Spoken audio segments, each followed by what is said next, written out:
Viewers, நாங்களுடைய Lakshmi, நீங்கள் பார்த்துருக்காது 0 லக்ஷ்மி. தொடர்ந்து என்கிட்ட நிறைய கேள்விகள், அதுக்கு எனக்கு தெரிஞ்ச பதில் உங்ககிட்ட நான் சொல்லிடுறேன். ஃபஸ்ட்டு சுவாமியோட இன்ஸ்டா ஐடி நிறையா கேட்டுட்ருக்கீங்க. இன்றைக்கி காலையில் ஒருத்தர் எனக்கு ஒரு சிலர் அதில் ஒருத்தருக்கு ஷுவராக சொல்கிறேன், சாப்பிட மாட்டேன் நீங்கள் பதில் சொல்கிற வரைக்கும் அப்படின்னு சொல்லியிருந்தாங்க. என்னங்க நீங்கள் எனக்கு இருக்கிற பாவம் புண்ணியமே வாழ்க்கையில் என்னென்னமோ நடக்குது, இப்படிலாம் எனக்கு சொல்லிடாதீங்க, எனக்கு கஷ்டமாக இருக்குது இல்லை. ஸோ இந்த இடத்துல பார்த்திங்கன்னா ஒரு 835 கமெண்ட் நேற்று வந்து நிவினும் விஜயும் போட்ட அந்த எபிசோட் கிளிப் இருக்கு இல்லையா, இன்ஸ்டாவில் அவ்வளோ பேர் வந்து விகாவோட ரீயூனியன் சீக்கிரம் அந்த கதையை மாற்றுங்க அப்படின்னு அவ்வளோ ரெக்வஸ்ட் வைக்கிறாங்க. சேனல் எல்லாமே பார்ப்பாங்கங்க. ஸோ நம்ம கமெண்ட்ஸ் எல்லாருமே கவனிப்பாங்க, புரியுதா?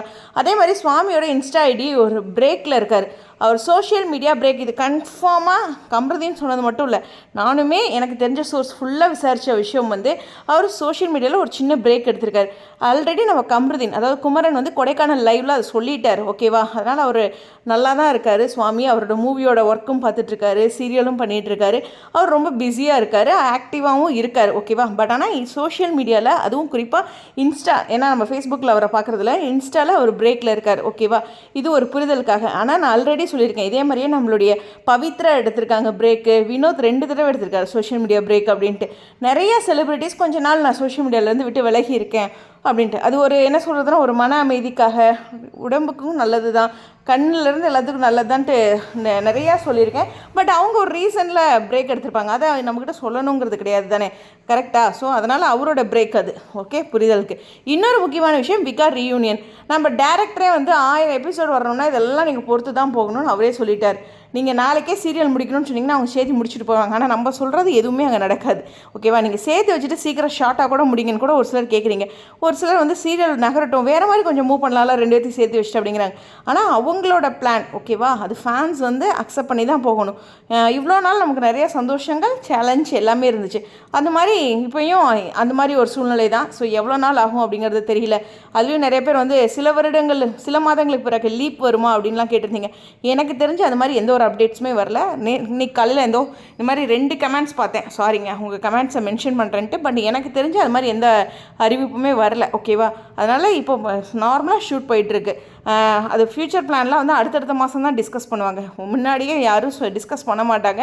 டீமில் நடிக்கிற செலிப்ரிட்டிஸ்க்கும் டெக்னிக்கல் டீமுக்கும் அடுத்த நடக்கிற கதை சத்தியமாக தெரியவே தெரியாது. நீங்கள் நம்பினாலும் சரி நம்பாட்டியும் சரி, உங்களுக்கு எப்படி உங்களுக்கு பாயிண்ட்ஸ் டிஸ்கஷன் வருதுன்னு தெரில. ஸோ 3 விஷயம், அந்த சில மாதங்களுக்கு பிறகு, சில வருடங்களுக்கு பிறகுன்னு இந்த லீப் எதுவும் கிடையாது. இது பற்றி அப்டேட்ஸ் எதுவும் வரல. சுவாமி வந்து சோஷியல் மீடியாவில் பிரேக் எடுத்திருக்காங்க. விகா ரீயூனியன் நம்ம கையில் இல்லை, வேணால் ரெக்வஸ்ட் பண்ணிக்கிட்டே இருக்கலாம். நானுமே ஒரு ரெக்வஸ்ட் வீடியோ போடுறேன். ஃபேன்ஸ்லாம் ரொம்ப புலம்புறாங்க, கொஞ்சம் யோசிங்கன்னு வேணால் போடுறேன். பட் ஆனால் அது டீமோட டிசிஷன், நீங்கள் நான் சொல்லி நடக்க போகிறதில்ல. நான் ஒரு சின்ன ரெக்வஸ்ட் வைக்கிறேன், என்னையே இது மாதிரி பிளாக்மெயில் பண்ணாதீங்க. எனக்கும் தூக்கம் வரணும், போய் வேலை செய்யணும், குட்டி பையனை வச்சுட்ருக்கேன். என்னடா நம்மளை இப்படிலாம் சொல்லிகிட்டு இருக்காங்களே, உங்களுக்கு எல்லாம் தெரியும், நீங்கள் சொல்லுங்கள் அப்படின்னா என்ன தெரியும்? உங்களுக்கு தெரியறத விட ஒரு நூல் எச்சா தெரியும். அதாவது கொஞ்சம் ஃபாஸ்ட்டாக பார்த்துருப்பேன், அவ்வளோதான். அதே மாதிரி தான் நான் தான் உங்களோட வியூ தான், எனக்கும் அதே வியூவில் தான் இருப்பேன், ஓகேவா? ஸோ கொஞ்சம் பொறுமையாக இருப்போம், அதை தவிர வேறு வழியே இல்லை. மற்றபடி கதையில் ரசிகர்களுடைய ரெக்வஸ்ட்டுக்கு கொஞ்சம் மாற்றலாம். ரொம்ப ரசிகர்கள் ரெக்வஸ்ட் பண்ணுறாங்கன்ட்டு, ஏன்னா ஒரு கமெண்ட்ஸ்லையும் இப்போ ரெக்வஸ்ட் அதிகமாக போயிட்டுருக்கு. வி வாண்ட் விகா ரீயூனியன், அப்புறம் சேர்த்து வைங்க அப்படின்ட்டு, ஜஸ்டிஸ் விகா அப்படின்ட்டு நிறைய கமெண்ட்ஸ் வந்துட்டுருக்கு. அதுவும் இந்த டெலி அவார்ட்ஸ் டைமில் இப்படி ஒரு பண்ணுறாங்களேன்னு எனக்கும் இருக்குது.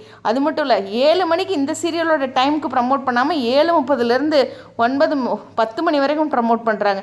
இவ்வளோ நாள் 7:30 ப்ரைம் டைம்னு தெரியலையா? இப்போ தான் தெரியுதான்னு உங்களை மாதிரியே எனக்கும் தான் கேள்வி இருக்குது. என்ன பண்ணுறது, கேட்டுக்கிட்டு தான் இருக்க முடியும், அங்கே நமக்கு பதில் கிடைக்காது, ஓகேவா? ஸோ ஒரு புரிதல், சோஷியல் மீடியாவில் ஒரு பிரேக்கில் இருக்கார். விகா ரீயூனியன் வந்து 1000 எபிசோட்னால இப்படி தான் வரும்னு சொல்லிட்டாங்க. மற்றபடி வந்து லீப் அது மாதிரிலாம் எந்த ஒரு அப்டேட்டும் இல்லை, ஓகேவா? ஸோ ஒரு புரிதலுக்கு இதெல்லாம் சொல்லிட்டு வரேன். காவிரியும் சில ஆக்ஷன் மோடில் அங்கே இறங்கியிருக்காங்க. ஸோ விஜயும் அப்கமிங்கில் நிறைய சீன்ஸ் அவருக்கு வருது, ஓகேவா? அது மட்டும் கிடைச்ச ஒரு சின்ன விஷயந்தான். கம்ருதீன் வந்து அந்த லைவில் வந்து அவருக்கு இந்த ஷெடியூல் இல்லை அப்படிங்கிற மாதிரி சொல்லியிருப்பார். அது கொடைக்கானலில் தான் அவர் மென்ஷன் பண்ணியிருக்காரு. ஆனால் இங்கே பேக் சைடில் அவருக்கு இங்கே சென்னையிலலாம் ட்ராக் ஷூட் போயிருக்கு, ஓகேவா? அப்புறம் அவரோட மூவிக்கும் நீங்கள் சப்போர்ட் பண்ணுங்கள். இது வந்து நம்ம சப்போர்ட் பண்ணுற டைம். இது எல்லாத்தையும் ஒரு புரிதலுக்காக சொல்லிடுறேன். அப்பா சாமி, என்னை யாரும் பிளாக்மெயில் பண்ணாதீங்க, பாவம் நானும். உங்களுடைய கருத்துக்கள் ஸ்டேடியம்.